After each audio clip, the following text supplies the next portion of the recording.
2026年7月，中国籍数学家王宏获得菲尔兹奖，授奖理由提到了他在三维挂骨问题上的突破。在一片祝贺声中，也有一些好奇的声音在问：这个问题研究出来有什么用？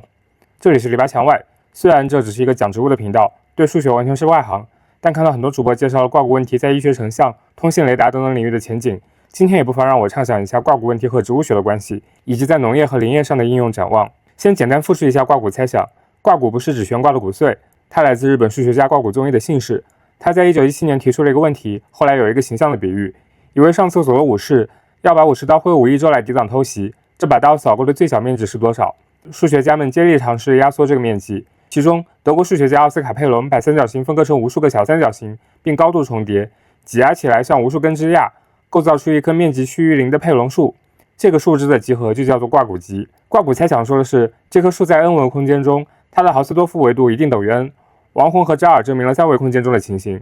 这个豪斯多夫维度是分形几何的概念，和我们常识不同的是，这个维度可以不是整数。比如像海岸线这种复杂的线，要想测量它的长度，用1公里和1米的尺子量，量出的长度就会不同。它本身是一条1维的线，但因为有无限曲折的分形结构，占据的空间比直线要多，但又比平面的2维要小。数学家就引入了这个豪斯多夫维度，用来形容这种大于1又小于2的维度，并计算出英国海岸线的维度大概是 1.25。一些植物的生长就体现了这种对空间的优化，用最少的材料尽可能多的占据空间，去吸收阳光、水分和二氧化碳，并吸引传粉者。比如合欢、荠花、头状花序就有一点点像挂骨集中多方向线段的集合。这不是说它们是挂骨集在自然界中的化身，因为这些小花并没有覆盖空间中所有的方向，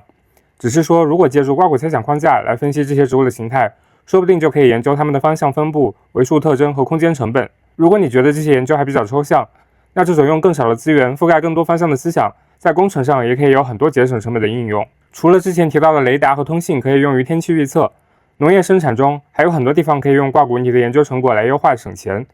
比如怎么用更少的喷头和水来覆盖整个农田和果园，怎样用更短的无人机路径让农药覆盖更多的叶片，怎样用更省力的方式完成要求精细且时间窗口又短的人工授粉，怎样用更少的能耗进行温室补光和激光除虫，怎样设计算法让机械臂能够最省力地采摘果实和修剪枝叶。在林业上，借助这些研究，可以怎样优化方案，对森林进行更精确的激光雷达测绘，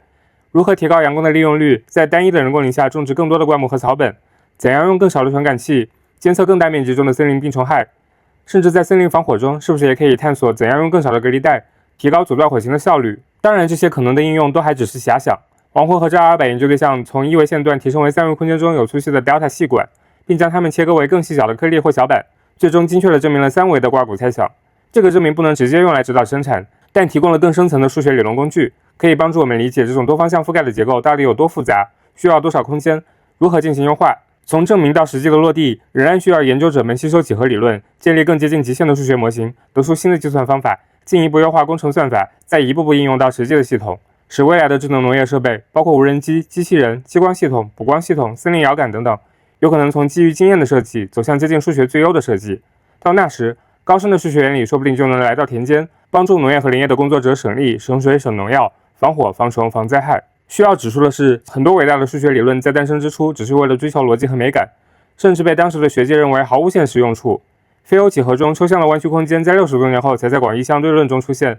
并成为如今 GPS 的核心原理。布尔代数的0-1逻辑在80多年后才为数字电路奠定基石，数论研究了2000多年都没有实际作用，在计算机出现后才为每一条加密数据上锁。很多数学理论要经过几十年、数百年，随着技术和工具的发展，才成为关键的技术基础。挂骨猜想这个最初的几何问题，经过王宏在内一代代数学家们的研究，不断迎来突破。也许在不远的将来，我们可以看见它在信号处理、雷达成像、机器人和农林生产等领域中大显身手。